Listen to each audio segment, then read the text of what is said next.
Hey guys, JD from Best MMA Picks here. Got another breakdown video for you for UFC Fight Night Chicago.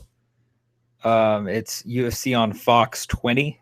It's taking place here on July 23rd, Saturday, July 23rd at 5 p.m.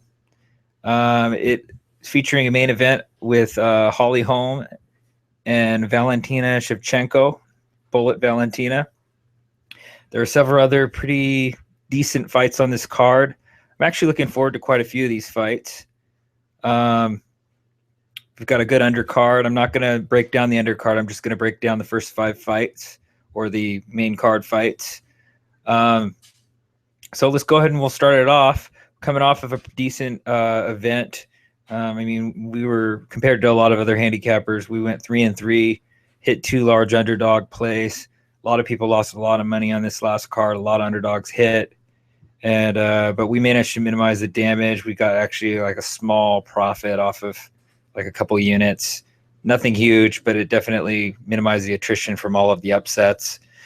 So we'll take it, but we would rather get like a nice, 8-1 or 10-1. That's what we have coming. So just stay tuned. Make sure you check out our picks.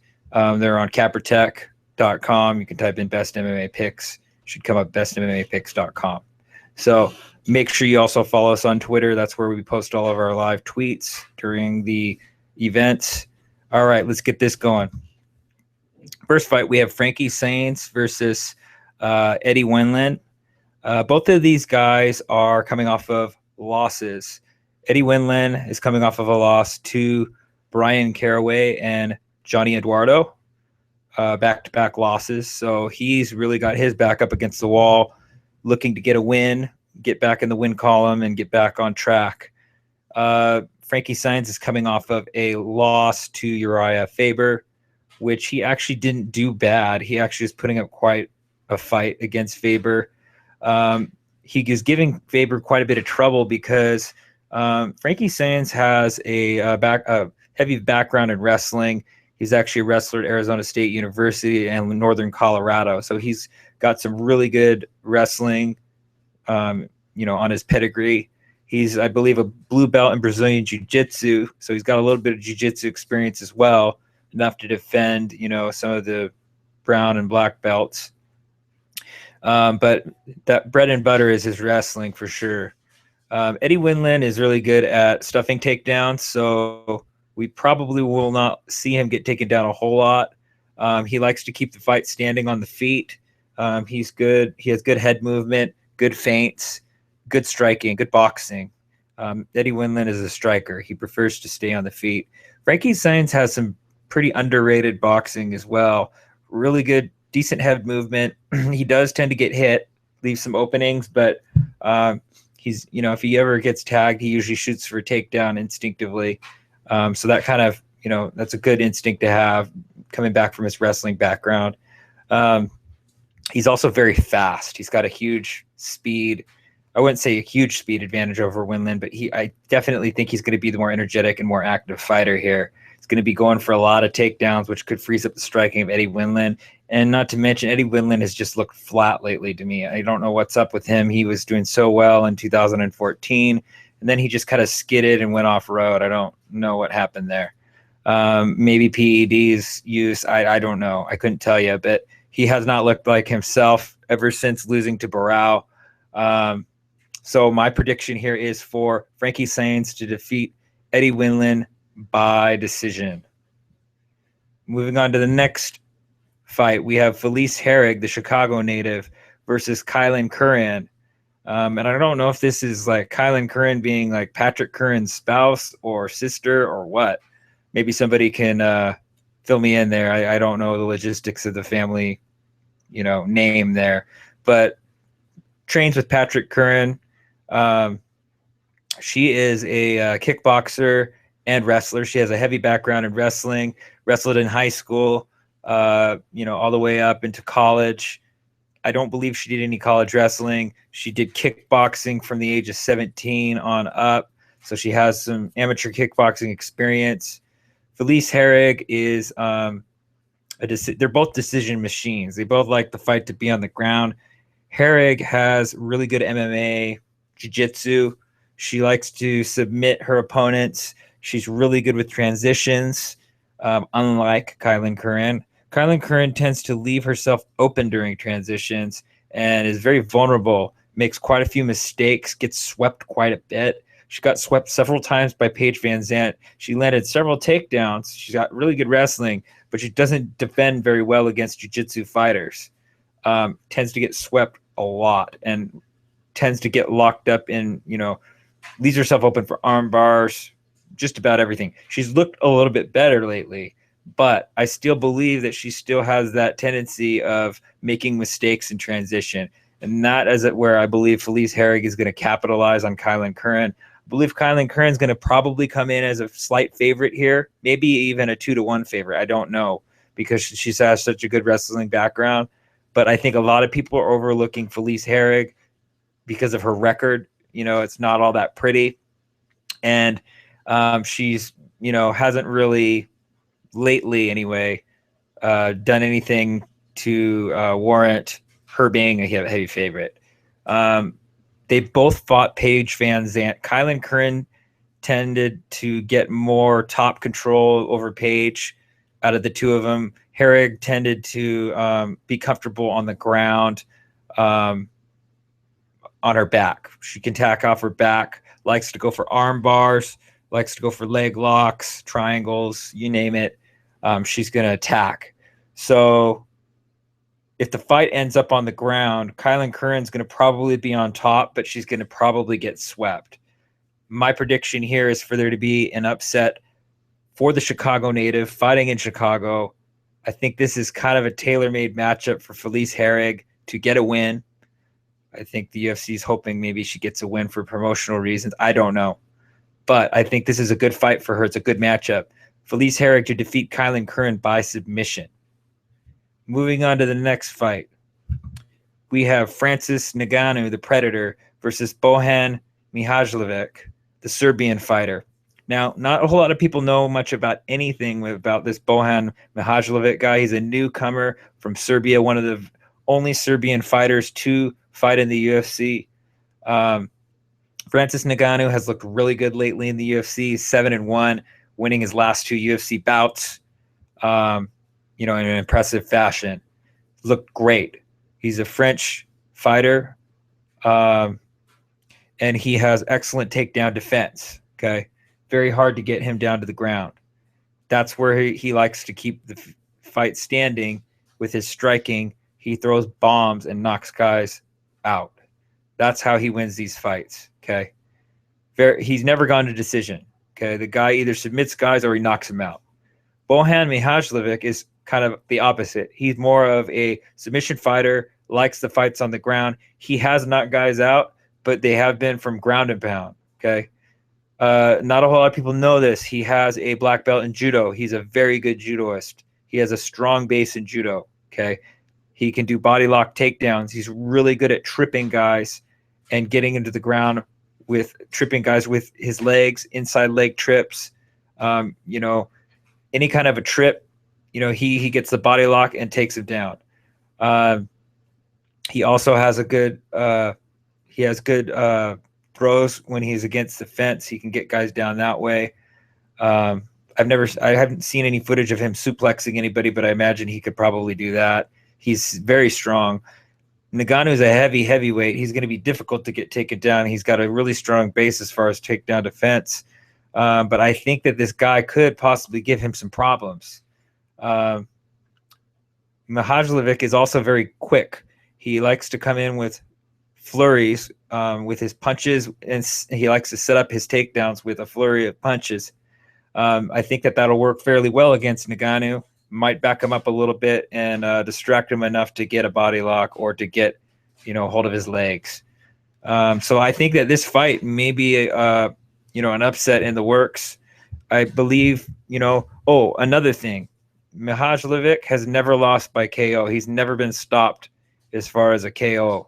He's been submitted once and he's gotten defeated by decision twice, probably from other judoists. I did not see those fights where he lost. If anybody knows any information, I would appreciate it in the comments below. But he looks like a solid fighter. He looks like he's flying under the radar. He got the UFC's attention. He's getting a debut fight against a very outstanding opponent who's done well in the UFC already. I still have to go with Ngannou. He's just looked too impressive, and he looks like he can knock just about any guy out in heavyweight. So I think that if he connects once or twice with this guy, I think he's going to end up getting a knockout. If he stuffs Mihajlovic's takedowns, he's going to get a knockout, either in the first or the second round. But don't be surprised if you see an upset here. Do not be surprised. I don't know what the play will be here. I'm still trying to do some research on this, but so far, it looks like it's going to be close to a pick'em to me. So you might want to take whoever, if the odds come out and if there's a big dog, you might want to take whoever the dog is. I think the dog's going to be Bojan Mihajlovic, though, just because people don't know who he is. So my prediction here is for Francis Ngannou to defeat Bojan Mihajlovic by TKO. Next fight, we have Edson Jr. Barboza versus Gilbert Melendez El Nino. Edson Barboza is coming off of a win, I believe. And Gilbert Melendez is coming off of he's coming off of a loss. 2 losses, I believe. So he's got his back up against the wall. He got defeated by Anthony Pettis, and his last defeat was against Eddie Alvarez. And they were both, one of them wasn't close. He got finished by Pettis, round 2 submission. He got narrowly decided by Eddie Alvarez in a split decision. Eddie Alvarez actually took him down 3 times, so he gave him difficulty with the pressure. Okay, Gilbert Melendez kind of folded under the pressure there. I think that it was a closer fight. I think that it could have gone either way, but Alvarez got the nod there. Junior Barboza has looked outstanding lately in his fights. Very impressive. He tends to be this guy who he kind of goes back and forth. 1 minute he looks really impressive. The next minute, I don't know what's going on with him. But lately he's looked really good. He defeated Anthony Pettis with a unanimous decision his last fight. He lost to Tony Ferguson. He got submitted in a wild brawl. He won Paul Felder before that. He's looked very solid. He has some amazing kicks. Very powerful kicks. And that's his bread and butter, is his Muay Thai, his traditional Muay Thai. And he's a very defensive fighter as well. He does a good job protecting his chin, and he's done an even better job lately protecting that chin of his. He's fought the who's who in the UFC, and he's done very well, remarkably well. I'm surprised that he hasn't, gotten, to the point where he's going to be, a title contender. He is a title contender, and he's a number 6 ranked lightweight, but the lightweight division is just so stacked that he's kind of had little setbacks here and there that have kind of inhibited him from getting to that point. But I do believe he is an elite mixed martial artist at this point in time. I believe that he is actually a bad matchup for Gilbert Melendez. Look for Edson Barboza to attack the legs of Gilbert Melendez with those devastating leg kicks, slow him down, slow down his movement, and start, a dismantlement of Gilbert Melendez. I don't think Gilbert Melendez is himself after losing several times.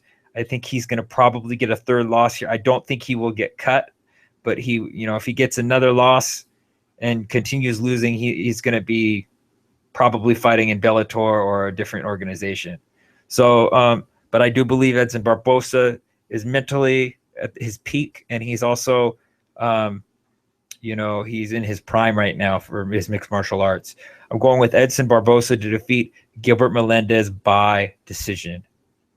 And the last fight of the card, we have Holm, the preacher's daughter, versus Valentina Bullet Shevchenko. We have 2 strikers, striker versus striker matchup.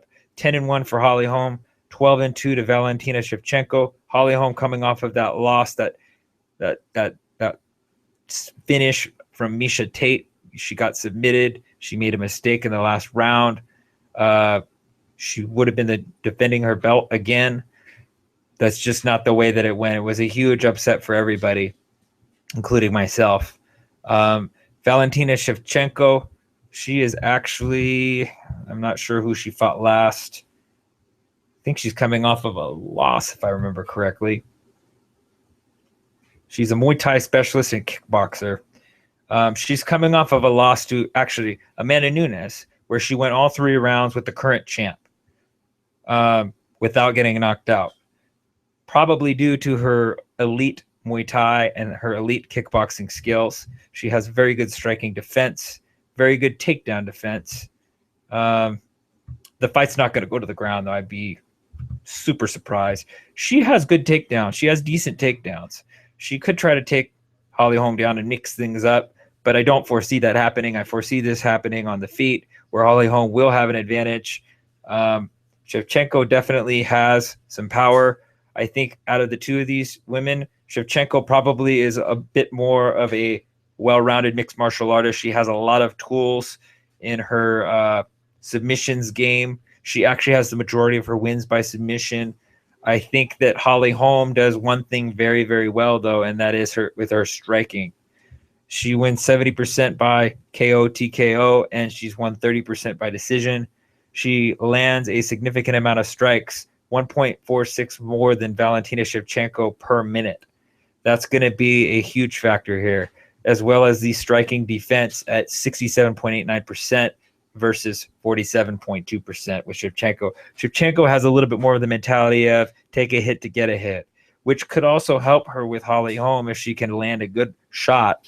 However, I think that Holly Holm is too much of a defensive fighter. She has really good footwork, good movement, good head movement. She does a good job with getting in the pocket, striking, picking her strikes, and then getting out and circling the cage.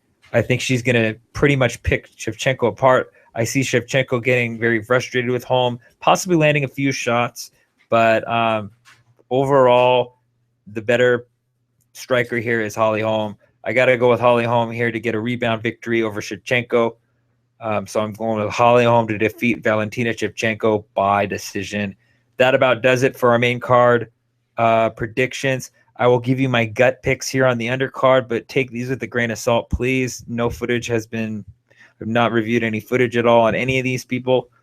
Luis Henrique versus Dmitry Smolyakov. I'm going with the Brazilian here, Luis Henrique, to defeat Smolyakov by TKO. Jim Allers versus Jason Knight. This one is kind of a tough one for me. I think this one will be this one's a sleeper matchup between 2 guys that I think are going to bring it here. Should be really exciting. I'm going to go with Jim Allers, the Beast, to defeat Jason Knight by submission. Hector Urbina versus George, the Silencer Sullivan. This one is also a very good matchup. I got to go here with George Sullivan to defeat Hector Urbina by TKO. Alex Cowboy Oliveira versus James Muntazri. This one I'm going with Cowboy to defeat James Muntazri by TKO. Michael Prazeres versus JC Cottrell. I know nothing of JC Cottrell, so I'm going with the Brazilian here, Michael Prazeres, to defeat him by submission. Kamaru Usman versus Alexander Yakovlev. I got to go with the Nigerian Nightmare here to defeat Alexander Yakovlev by split decision. I think it'll be a close fight. Darren Elkins versus Godofredo Pepe. I really like Darren Elkins here. I think he's looked his best ever. I like him to defeat an upset. I think that he's going to be coming in. It's going to probably be a pick'em, but we could see a slight favorite on one of these 2 sides. But I'm going with Darren Elkins here to defeat Godofredo Pepe by decision. And that wraps it up, guys. If you need a good book to bet props on, please check out the link below, 5dimes.us. Very good book for betting MMA. They have every line you can bet live, and including you can bet props, which we cashed out on. Huge prop bet on our last card with John Lineker inside the distance at even money. So you can't bet it. Just there's only so many places you can do that. And one of the places that you can is 5dimes.us. So please check it out. Make an account if you haven't already done so. You can fund it with Bitcoin. Helps our channel. Also, make sure that you add us to Twitter and subscribe below. Thank you to all who have supported us. Thank you for the people who have given us thumbs up and have retweeted and shared our posts. We really appreciate that, and all the support that you've given us. And everybody have a great week. Enjoy the fights next week. And JD out. Have a good night, everybody.